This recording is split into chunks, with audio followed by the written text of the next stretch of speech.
India, Australia, and Canada are very happy about something. It seems like they have achieved something great. Current world is moving towards protectionism. The current geopolitical scenario across the world is quite disturbed, be it trade tariffs or be it internal conflicts, civil wars or country wars, border issues. And this is what ACITI signals to. Hello and welcome back to Prep Alpine, the next generation UPSC institution.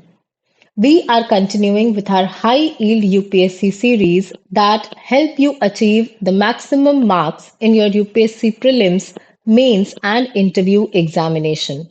So, if you want to nail your UPSC preparation, please click on the subscribe button below.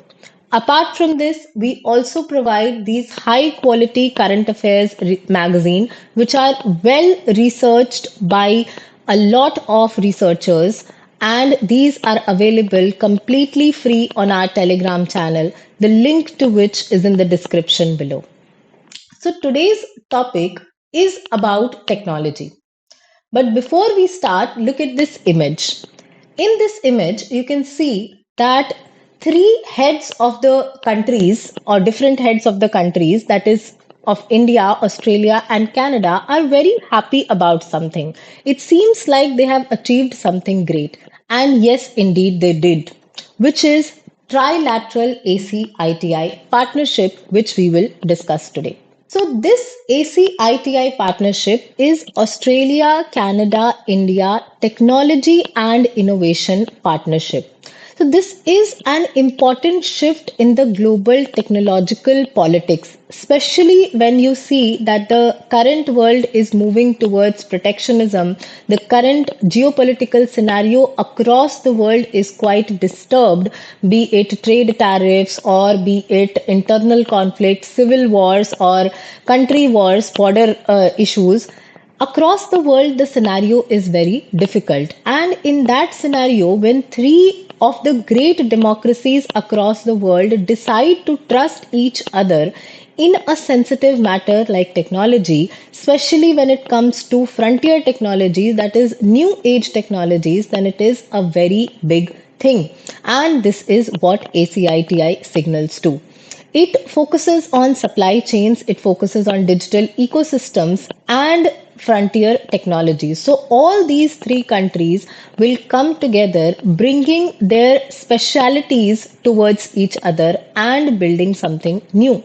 So, what are the specialities? Let us understand that. So, first of all, let us talk about India. So, India has scale.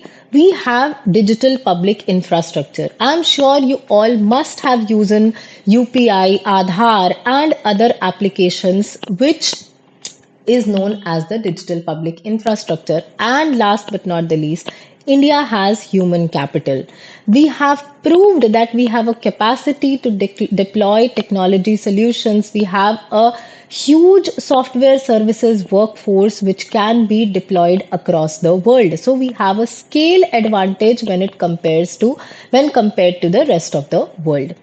Then we have Australia, and it is king of critical minerals and transparent supply chains, be it lithium, cobalt, nickel, or even the rare earth elements which are central to semiconductors, batteries, and clean energy technologies. Australia leads in all of them.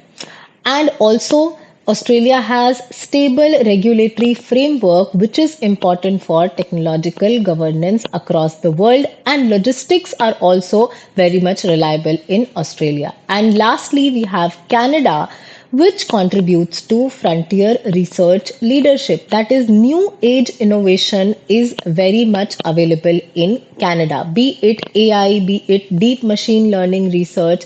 Everything is available in Canada. There are strong public research institutions, and you all know that India is weak in public research and private research also. Then we see that Canada has strength in quantum technology, biotechnology, and even advanced cybersecurity frameworks. So this means that when Australia, Canada, and India come together, so we have India, which means scale, we have Australia, which means resources, and we have Canada, which means frontier research. And when scale, resources, and research come together, we can expect a transformation in global technological framework. So let us understand the principal domains of collaboration of ACITI.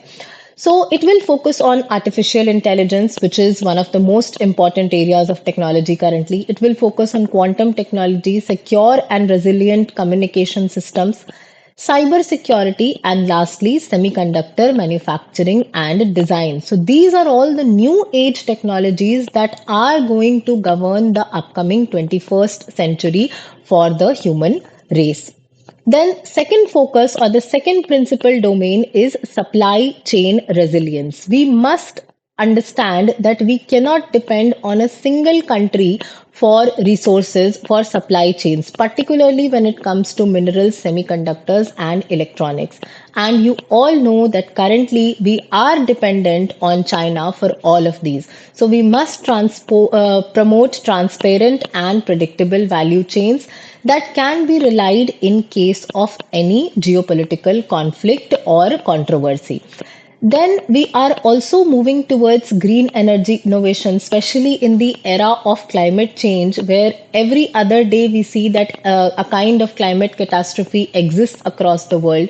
Then we must invest in green hydrogen, we must invest in next generation battery technologies, sustainable industrial processes, because obviously we need industrialization to get developed, and we must harmonize climate friendly standards. So, this ACITI also focuses on green energy adoption. And lastly, it focuses on mass adoption and governance of AI. Because 21st century is being governed by AI, be it ChatGPT, be it Gemini, every other AI framework that exists today needs to be regulated. So we must promote safe, inclusive, and rights respecting AI framework that focuses on public service delivery and is ethically governed, especially when it comes to the different ethical misuses of AI that we have seen in the recent times. So why this ACITI matters, which is very, very important for your mains. So first of all, it is a democratic technology coalition. All the three countries are democracies, and we have a shared value of a value-based digital order, which must focus on transparency, accountability, innovation, and individual rights. That is, no country is going to have a monopoly on it. Then it will help improve technology security for India, because India needs technology security right now, considering our huge population. It will ensure long term mineral security of lithium, cobalt, nickel, and other rare earths, which are very essential for the frontier technologies. Then it will be in synergy with our national technological missions. We have India AI mission, we have National Quantum Mission, we have Semiconductor Mission, we have Green Hydrogen Mission. All these will be facilitated using this ACITI partnership. Apart from this, we also see that it governs the Indo-Pacific and transatlantic convergence, especially when India and Canada have been at loggerheads recently.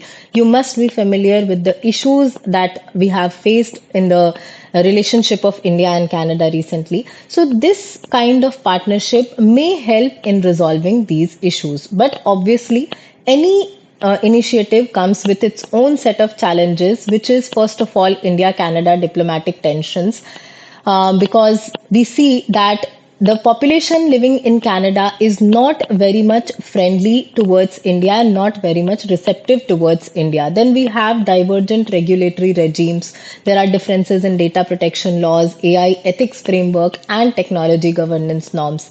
Then there is a trust deficit, especially when it comes to high sensitivity technologies like AI, or, for example, defense technologies, especially when it comes to nuclear technology that has both civilian use and military use. Then high level trust needs to be there, which currently is not visible, especially between India and Canada. And lastly, all the three nations have uneven technological maturity. On one hand, we see that Canada and Australia are quite developed. Canada is very rich in frontier research.